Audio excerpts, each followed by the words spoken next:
Mesdames, Messieurs, bonsoir. Merci de nous rejoindre sur la première chaîne de télévision gabonaise. Sur le plan national, la classe politique rend hommage au leader de l'UPG, Pierre Mamboundou, opposant charismatique qui a participé à tous les grands rendez-vous politiques de notre pays depuis 1990. Cela dit, toujours dans le même registre, la date officielle des obsèques du défunt président sera la date officielle des obsèques, je le disais, du défunt président sera bientôt officielle. Ce matin, le chef de l'État Ali Bongo Ondimba a reçu une délégation de l'Union du peuple gabonais. Bienvenue Miko Lambimpori de la presse présidentielle. Le décès brutal du leader de l'UPG ne l'a pas laissé insensible. En recevant les responsables de l'Union du peuple gabonais, le chef de l'État, garant des institutions de la République, tenait une fois de plus à saluer la mémoire d'un grand acteur politique aux qualités indéniables. Le président de la République, c'est la première institution de notre nation. Il a été très touché, accablé par la disparition brutale de M. Pierre Mamboundou,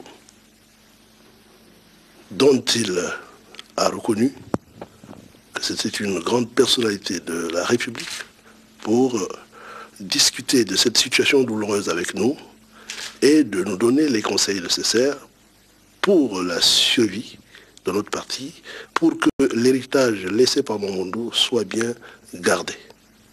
Pour l'Union du peuple gabonais dans l'immédiat, priorité aux obsèques de son leader. Et une fois M. Mamboundou Pierre inhumé, eh bien, nous nous remettrons au travail pour poursuivre la politique qu'il a toujours insufflée à ses collaborateurs que nous sommes. L'UPG, désormais orpheline de son leader, entend rester sur le chemin tracé par le chef de file de l'opposition. Mais à l'avenir, nous restons dans le combat politique pour le pays, pour la nation. Nous n'envisageons pas de sortir de la voie que M. Pierre Mamboundou a tracée. Acteur incontournable de la vie politique nationale, le leader de l'UPG qui s'éteint a su incarner les valeurs républicaines. Toujours la voie républicaine. Après la bataille de la biométrie et de l'idéal démocratique, l'Union du peuple gabonais va devoir s'engager pour d'autres batailles cruciales. Celle de la succession de son leader charismatique et de la survie du parti dans sa dynamique unitaire sur l'échiquier politique national. Le leader de l'UPG, je l'ai dit tantôt, a marqué l'histoire de la vie politique de notre nation par son intelligence et son charisme. L'homme avait une très haute idée de la nation. L'analyse de Bienvenue Mvon Miko de la presse présidentielle. Député à l'Assemblée nationale, Pierre Mamboundou s'est éteint à l'âge de 65 ans. Le leader de l'Union du peuple gabonais aura marqué de sa connaissance politique et de son intelligence l'échiquier politique national et international. Opposant radical et 3 fois candidat à l'élection présidentielle, le natif de Ndendé dans le sud du Gabon avait une très haute idée de la nation.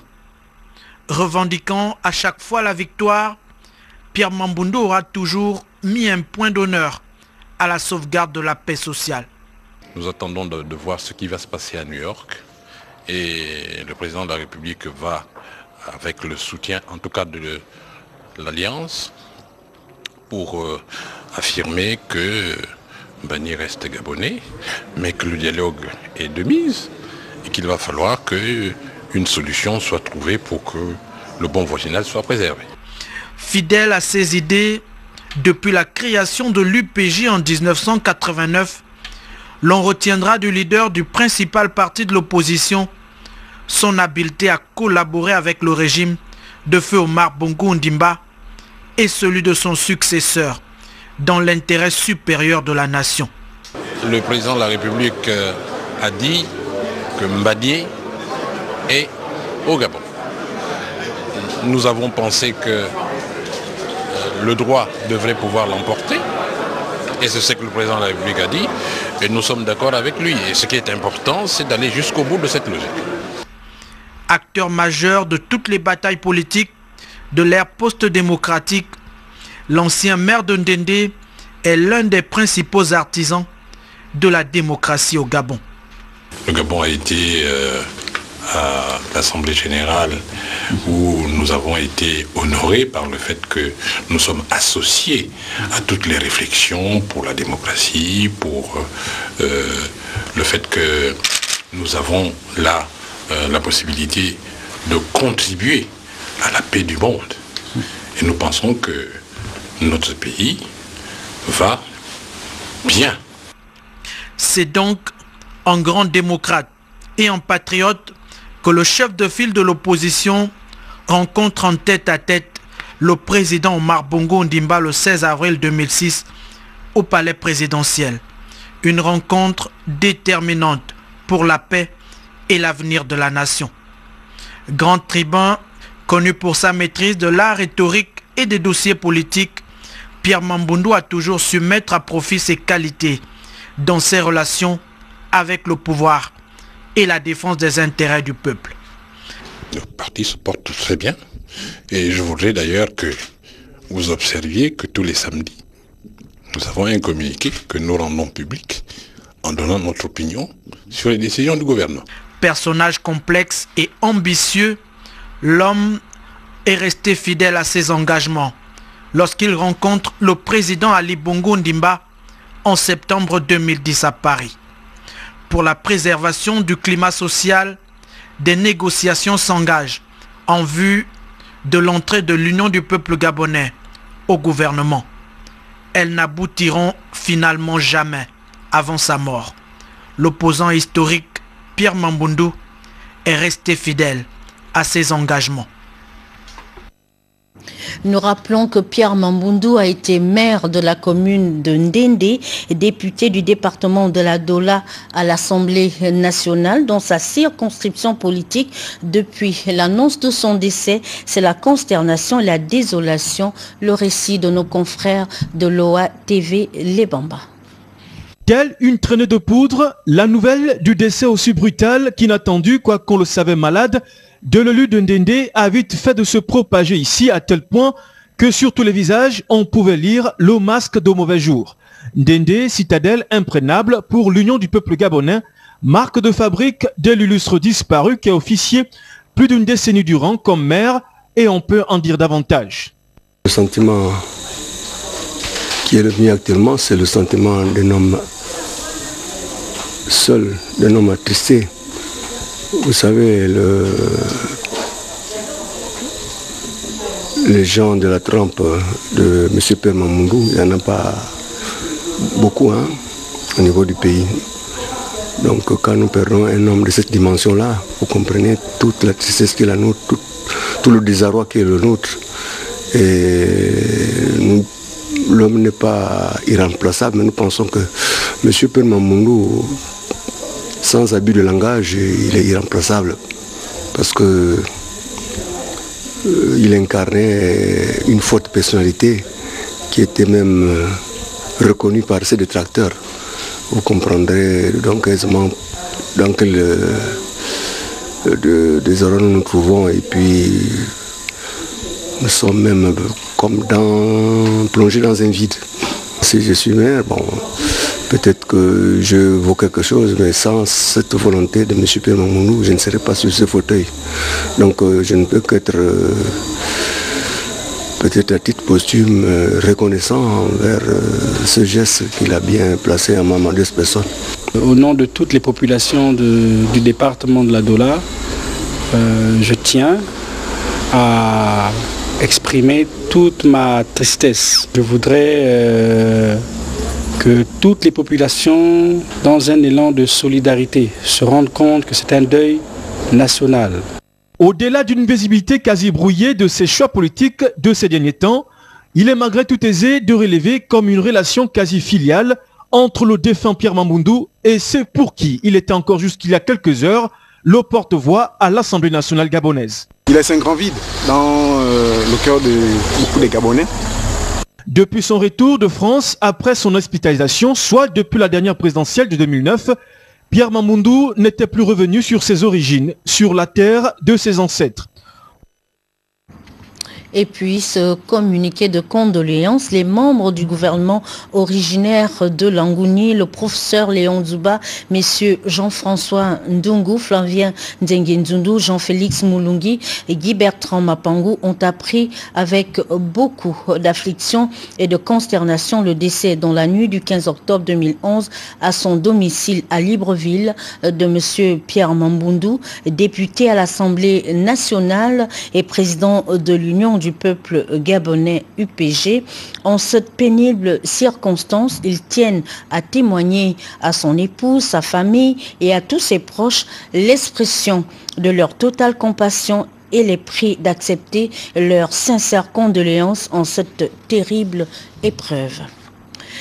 Un autre centre d'intérêt concerne ce séminaire de renforcement des capacités opérationnelles des fonctionnaires parlementaires, travaux co-organisés par l'Assemblée nationale française et le PNUD. Des précisions dans ce récit de Jules Daflor Odembe.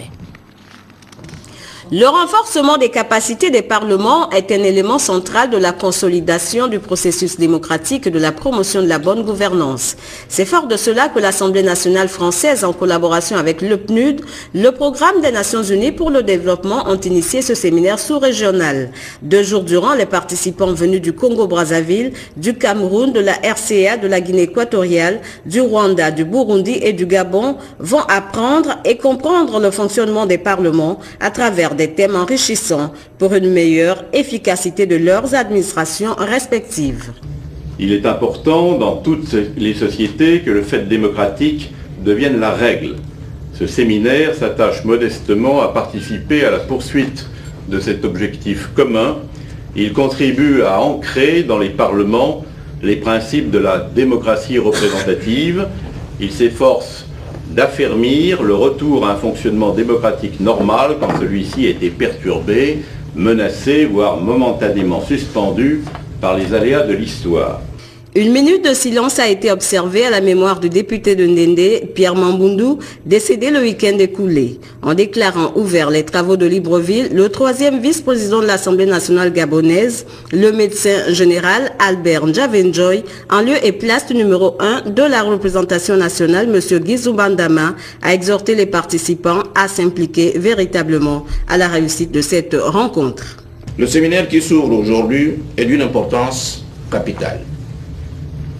Il doit permettre aux fonctionnaires parlementaires que vous êtes dans notre sous-région de se rencontrer, de procéder à un échange de vues entre vous, mais aussi entre vous et des experts avertis, de comparer vos expériences respectives sur diverses questions qui sont relatives au fonctionnement d'un Parlement moderne. Il a pour but de guider les délégués que vous êtes afin de mieux appréhender vos fonctions et vos responsabilités pour finalement mieux assurer vos missions auprès des députés et des sénateurs.